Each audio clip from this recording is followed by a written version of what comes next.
নমস্কার বন্ধুরা, সর্বাণী হেসেলে সবাইকে স্বাগত। আশা করি তোমরা সকলেই ভালো আছো। দেখো আজকে আমি আবার কি নিয়ে এসেছি তোমাদের দেখাবো বলে, তোমাদের সাথে শেয়ার করব কাঁচা আমের আইসক্রিম, বরফ আইসক্রিম। এই গরমের মধ্যে সবাইয়েরই খুব প্রিয় জিনিস। সবাই কম বেশি আইসক্রিম খেতে ভালোই বাসে। সেটা বাড়িতে কত সহজে বানিয়ে নেওয়া যায় সেটাই তোমাদের সাথে আমি শেয়ার করব। একটা বেশ খুব বড় সাইজের কাঁচা আম নিয়েছি আমি। সে কাঁচা আমটা ছাল ছাড়িয়ে ছোট ছোট করে কেটে নিয়েছি আঁটি বাদ দিয়ে। এবারে আমি মিক্সির মধ্যে এটাকে ভালো করে আমি পেস্ট করে নেব। আমি ছোট জারে করছি, ওই জন্য দুবার আমার লাগবে। একদম মিহি পেস্ট করে নিব, নিয়ে তারপরে আমি ছাঁকনির সাহায্যে এটাকে ছেঁকে নিতে হবে, যাতে না কোনো আমের টুকরো কিংবা আঁশ, এই আমটা একটু আঁশ ছিল, এগুলো যাতে না থাকে। একদম কেনা আইসক্রিমের মতো তুমি বরফ আইসক্রিম খেতে পারবে, কিন্তু তার থেকেও বেশি টেস্টি হবে বাড়িতে এরকম করে করলে। একদম অরিজিনাল আম দিয়ে এরকম আইসক্রিম বাজারে তো টপ করে পাওয়া যায় না। ওরা রং দেয় আর ফুড কালার দেয়। ওই ফুড কালার, সরি, দুটোই একই কথা বলে ফেললাম। ফুড কালার দেবে আর এসেন্স দেবে, এই দিয়েই করে ওরা। দেখেছো কত আঁশ বেরিয়ে গেল। এরমভাবে ভালো করে ছেঁকে নিতে হবে। আমার আমটার যা সাইজ ছিল সেখানে আমি 2 কাপ জল দিয়েছি। 2 কাপ জল দিয়েছি, আর তার মধ্যে হাফ কাপ আমি কাঁচা আম যেহেতু একটু টক, তো তাই জন্য হাফ কাপ চিনি দিলাম। এবার মিষ্টিটা যার যেরকম লাগবে, যদি একটু বেশি টক টক খেতে চাও তাহলে একটু কম চিনি দেবে। একটু চাট মশলা দিলাম, ছোটো চামচের হাফ চামচের মতো চাট মশলা দিলাম।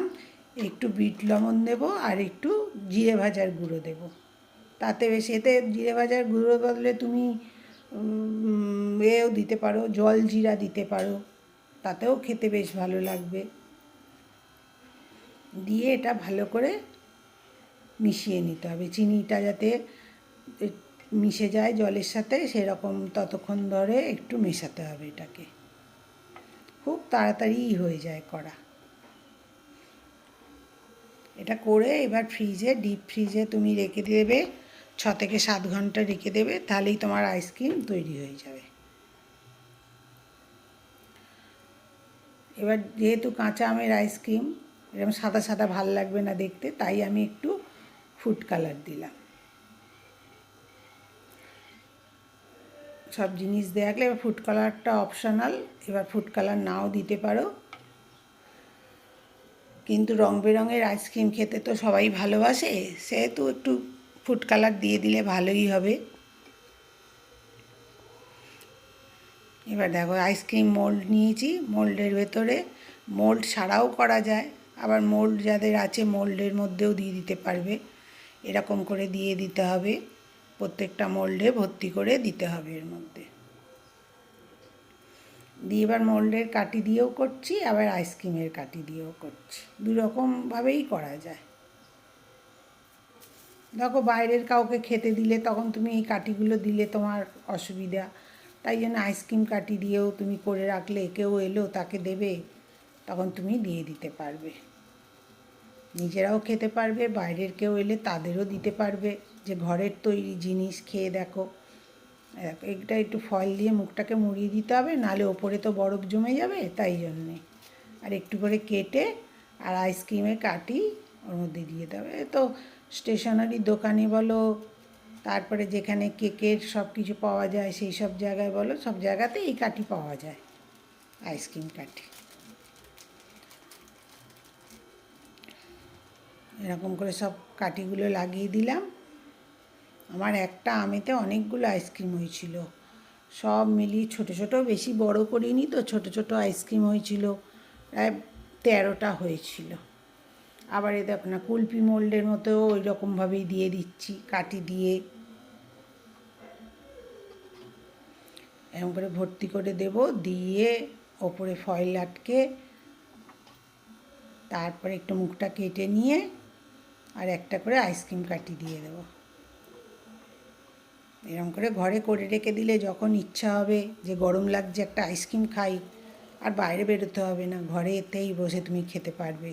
যে বাইরে থেকে আনবো তবে খাবো, দেখো এরকম করে হয়ে গেল। এখনও আমার আইসক্রিমের মিশ্রণটা রয়েছে।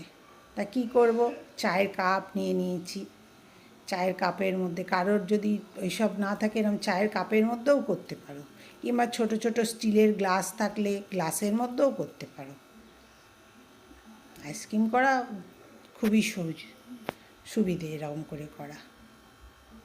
তোমাদের যদি ভালো লাগে আমার আইসক্রিম কীরমভাবে করলাম দেখলে, তাহলে একটু লাইক শেয়ার কমেন্ট করো। আর কোনো নতুন বন্ধু যদি এসে থাকো তাহলে আমার চ্যানেলটা সাবস্ক্রাইব করে আমার পাশে থেকো,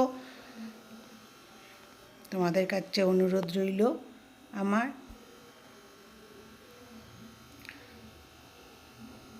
দেখেছো কত সুন্দর আইসক্রিম হয়েছে।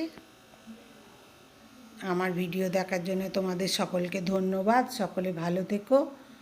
আবার হাজির হয়ে যাব নতুন কোনো ভিডিও নিয়ে, তখন তোমাদের সাথে আবার কথা হবে।